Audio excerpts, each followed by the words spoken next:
Vous faites partie des rares metteurs en scène à vous intéresser au théâtre de Voltaire. En 2019, vous avez proposé à l'orangerie du château de Ferney une lecture de Mérope, tragédie de Voltaire de 1743, inspirée de l'œuvre de Scipion Maffei.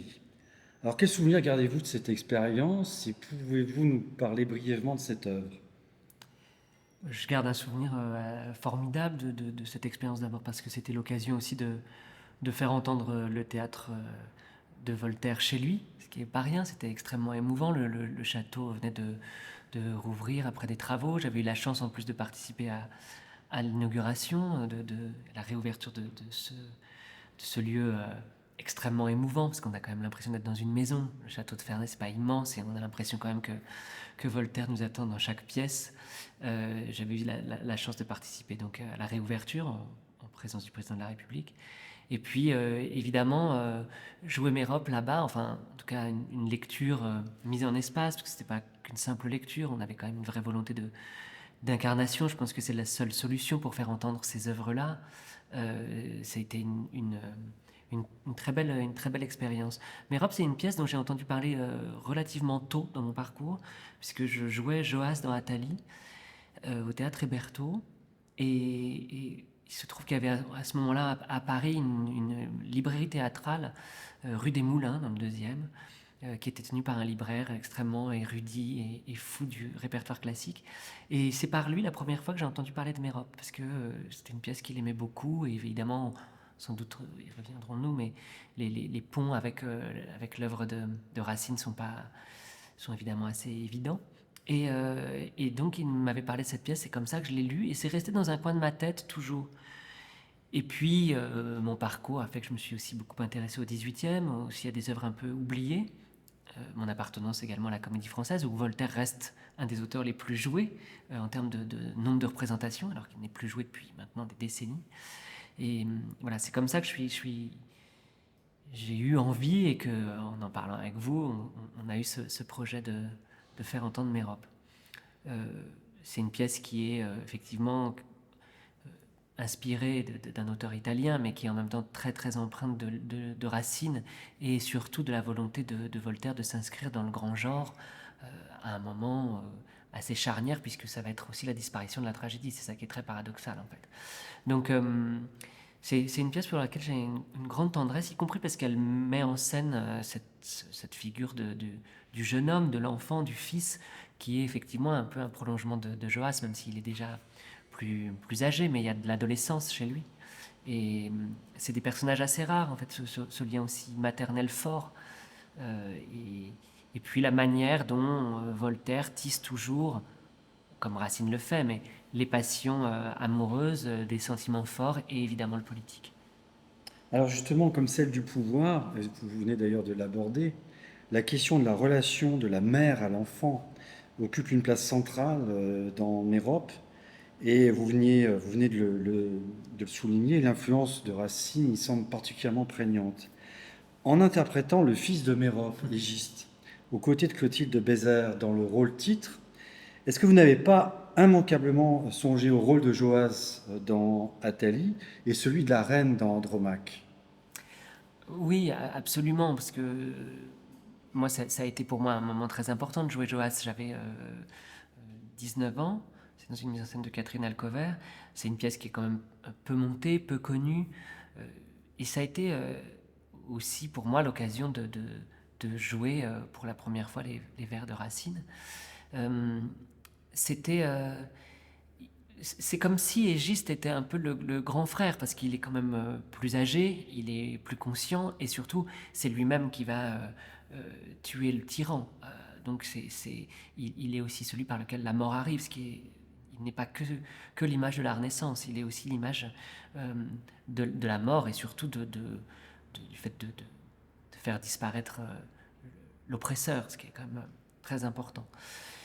Ce qui me touche beaucoup, moi, dans l'œuvre de Racine, c'est que entre Andromaque et Athalie, c'est-à-dire, même s'il y a 2 pièces avant Andromaque, mais Andromaque est quand même l'œuvre qui va révéler Racine, dans Andromaque, il y a bien entendu ce personnage d'Astyanax, le fils d'Andromaque, qui est retenu prisonnier par Pyrrhus, mais Astyanax, on ne le voit pas dans Andromaque. Et j'ai toujours eu l'impression qu'il aura fallu à Racine presque toute son œuvre pour donner la parole à l'enfant, puisque sa dernière pièce, Athalie, se construira autour de la figure de Joas, l'enfant caché à qui on révèle qu'il est en fait le roi des Juifs.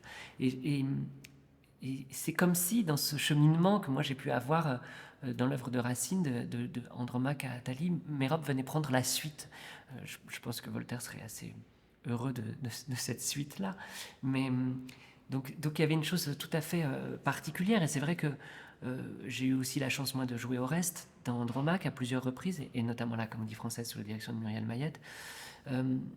Tout le récit de la fin et du mariage, qui va être l'occasion pour Régis de tuer Polyphonte, évidemment, on pense immanquablement à la fin d'Andromaque et à ce mariage avec Pyrrhus, où les amis d'Oreste vont tuer Pyrrhus et où Andromaque va être couronné. Donc c'est ça qui est... Il y a une sorte de miroir permanent avec ces 2 œuvres-là. Mais même, je dirais, les derniers vers d'Égiste, et notamment le dernier vers à Narba sur « Soyez toujours mon père », c'est exactement une reprise des derniers vers de Joas au grand prêtre, en disant qu'il s'adresse à Dieu, en disant en même temps que son père restera toujours Joad. C'est vraiment, si ce n'est quasi une reprise, en tout cas un écho très fort. Et je pense que c'est comme ça qu'il faut le lire, d'ailleurs. Je crois qu'on a tort de se dire que Voltaire a uniquement voulu imiter ou singer Racine. Je crois qu'il a aussi voulu lui rendre hommage, et que c'est louable. Alors, faire le choix de Mérope, c'est un choix esthétique, poétique, un choix racinien, hein, vous venez de le souligner. Dans la dramaturgie de Hambourg, dont elle est l'objet central, Lessing se sert de Mérope comme d'un repoussoir pour mieux défendre les sensibilités nouvelles, au contraire de Nietzsche, qui voit en Voltaire l'ultime représentant du classicisme français et même du classicisme grec. Trouvez-vous légitime que cette œuvre ait pu servir et serve aujourd'hui encore à illustrer ce que George Steiner appelait la mort de la tragédie? D'abord, je pense qu'il y a une grande méconnaissance de l'œuvre de Voltaire, et qu'on a décidé maintenant que le théâtre tragique de Voltaire était ridicule sans même le connaître. Souvent, j'entends parler, ou en tout cas évoquer le théâtre de Voltaire de manière un peu condescendante, par des gens qui sans doute ne l'ont même pas lu, ce que je trouve assez navrant. Mais ce qui est certain, c'est que l'œuvre de Voltaire arrive à un moment très particulier dans l'histoire théâtrale, et il est effectivement un tenant du classicisme français à un moment où celui-ci va disparaître. Ça, c'est évident. Alors, si on reprend la théorie de George Steiner sur la mort de la tragédie, il se pose aussi la question de l'impossibilité du tragique ou d'une tragédie chrétienne ou d'une tragédie marxiste. Bien entendu, c'est difficile en tout cas pour ce qui est du marxisme, de coller ça à Voltaire. Pour ce qui est de l'idée de la tragédie chrétienne, peut-être davantage. Ce qui est certain, en tout cas, c'est qu'on se rend compte aujourd'hui à quel point, au-delà même de Voltaire, on a des difficultés avec le siècle des Lumières. Aujourd'hui, on est dans un moment où un rapport au communautarisme l'emporte sur l'universalisme. Et de ce point de vue, les Lumières n'ont pas bonne presse. C'est à mon avis un grand tort. Je pense que plus que jamais on a besoin des Lumières, et plus que jamais on a besoin de cette philosophie-là et de la question de l'universel et de l'universalisme. Voltaire la pose, y compris dans son théâtre. Et de temps en temps, enfin très souvent, elle est mal comprise. Je pense notamment à la tragédie Mahomet, qui aujourd'hui sans doute ne serait pas montable pour 1000 raisons, mais je pense surtout pour des raisons mauvaises. C'est-à-dire qu'on y lit là une critique de l'islam, là où Voltaire, lui, nous parlait du catholicisme intransigeant. Donc c'est là où la méconnaissance nous amène parfois à des erreurs grossières et à un jugement hâtif. Donc je ne suis pas du tout d'accord avec Lessing, parce que je pense que le théâtre de Voltaire ne peut pas être un repoussoir, ça c'est certain. En revanche, que ce théâtre-là soit un tournant très particulier dans l'histoire théâtrale française, dans l'histoire du classicisme et dans le rapport au tragique, ça c'est certain. C'est quand même fou de se dire que ces œuvres, encore une fois, on l'oublie, le théâtre de Voltaire a eu un succès fou. C'est quand même l'auteur qui a été parmi les plus joués à la Comédie Française. Et il reste aujourd'hui, si on prend simplement le nombre de représentations, un des auteurs majeurs. Son théâtre n'est plus du tout joué. On a décidé que de toute façon, il n'était plus jouable.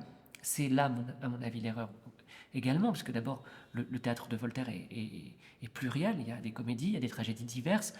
Il y a Sémiramis qui n'est pas Mérope. Enfin, il y a Mahomet, certes, mais il y a aussi, enfin, il y a Zahir, enfin, qui est une pièce extrêmement importante. Donc tout son théâtre n'est pas évidemment à mettre au rebut, mais ce qui est sûr, c'est que on va à ce moment-là verser vers le drame et l'appel aussi du romantisme et du drame romantique, et que le drame romantique pendant tout le 19e va mettre un peu de côté la tragédie classique, ça c'est certain. Racine va revenir, sans doute parce qu'il y a une pureté et effectivement un génie théâtral chez Racine qui n'est peut-être pas tout à fait comparable avec celui de Voltaire, mais Voltaire va en fait faire, je trouve, les frais d'une sorte de double révolution, c'est-à-dire la révolution romantique, puis aujourd'hui, une sorte de remise en cause des Lumières. Et c'est comme si c'était toujours un peu la double peine pour Voltaire.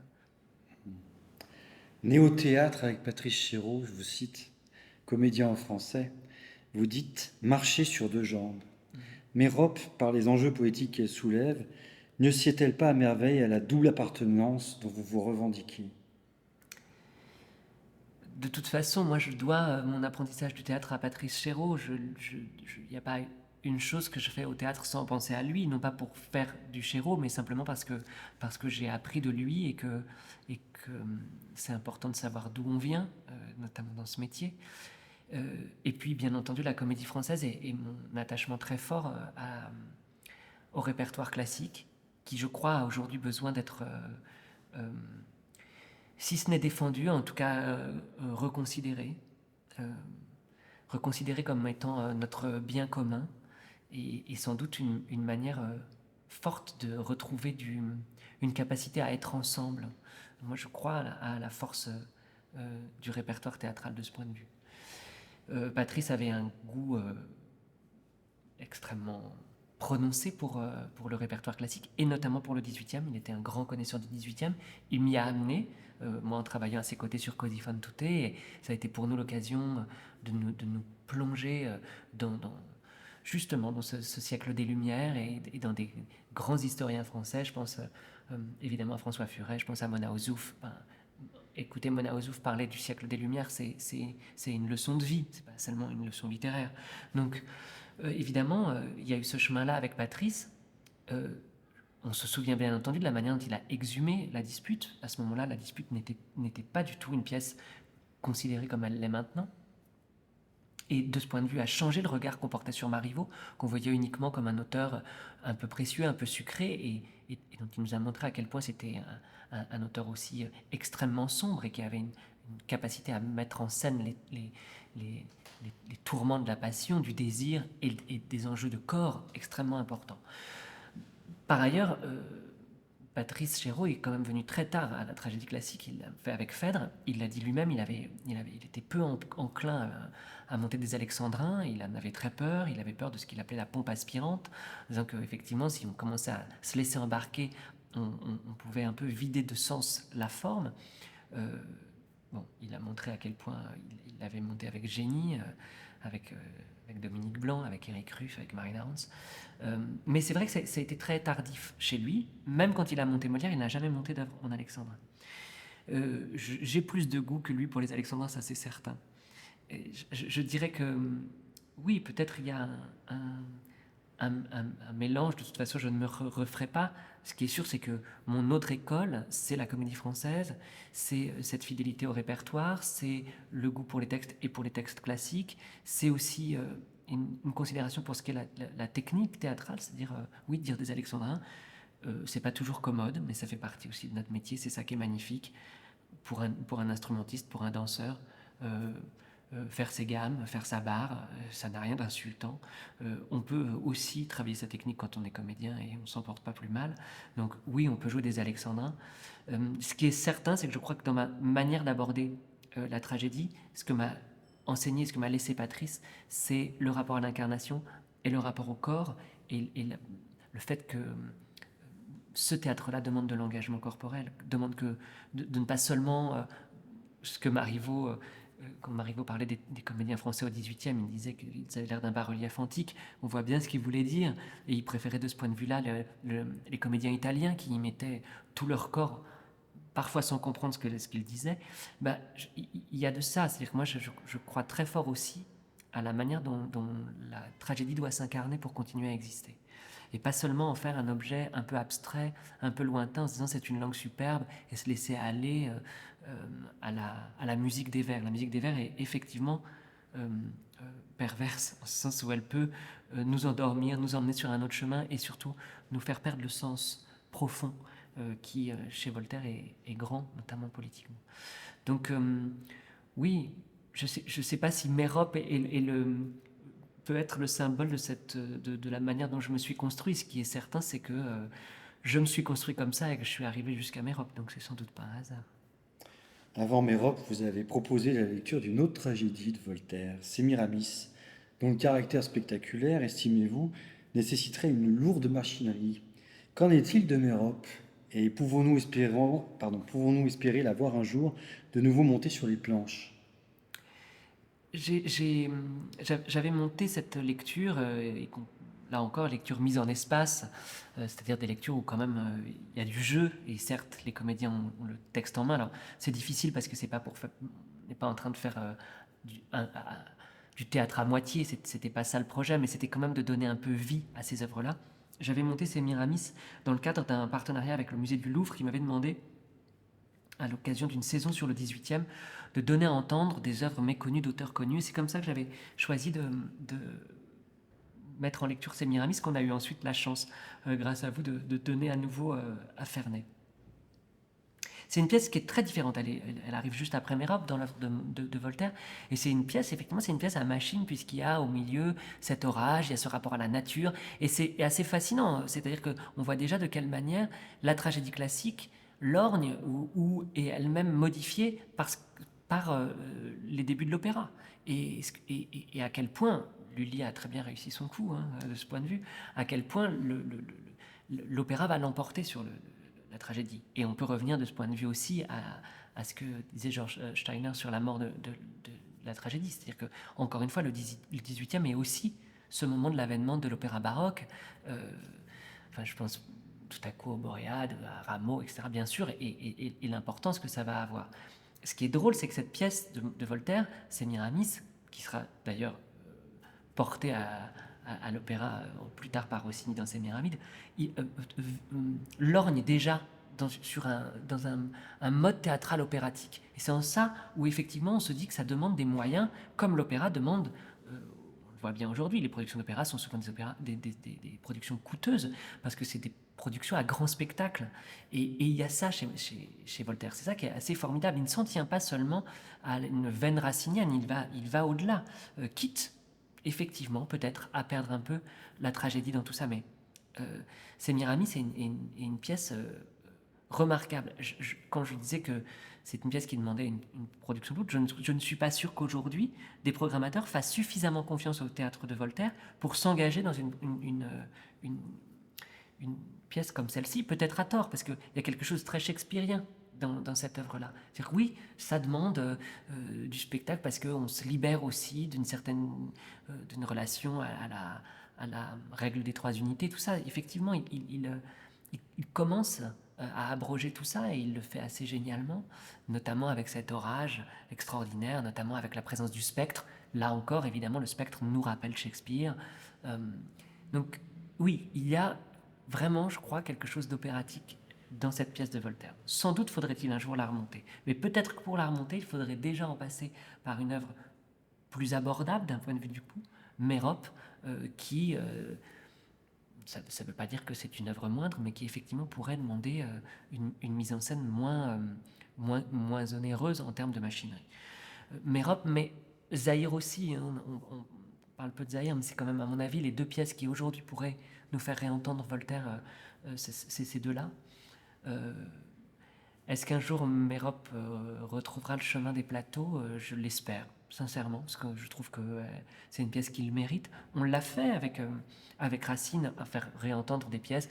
Je me souviens de Yanis Kokos montant la Thébaïde, mais on l'a fait aussi avec des œuvres moins connues de Corneille. Brigitte Jacques a fait beaucoup ce travail, ou Anne Delbé en montant sur Hénin. Enfin, on l'a fait avec Corneille et Racine. On pourrait absolument le faire avec Voltaire. Mais je crois qu'il faudrait le faire en, en intégrant cette création à un chemin aussi pour le spectateur. C'est-à-dire que aujourd'hui, de fait, on monte beaucoup moins de tragédies, que ce soit Voltaire, mais honnêtement, on monte plus Corneille. Hein. On ne monte plus Corneille, on continue à monter Racine parce que il y a un attachement français à Racine, et puis parce que, pour une raison simple, c'est que aussi les distributions raciniennes sont des distributions relativement modestes. Souvent, ça se joue à 8 personnages. Voilà. Je crois qu'il faudrait remettre tout ça au goût du jour, et que dans ce mouvement-là, il faudrait inscrire un retour de Voltaire sur les plateaux de théâtre. Alors, espérons que d'ici 2028, puisque ce sera l'année Voltaire, on aura le temps de le faire. Je vous remercie, Clément Léger.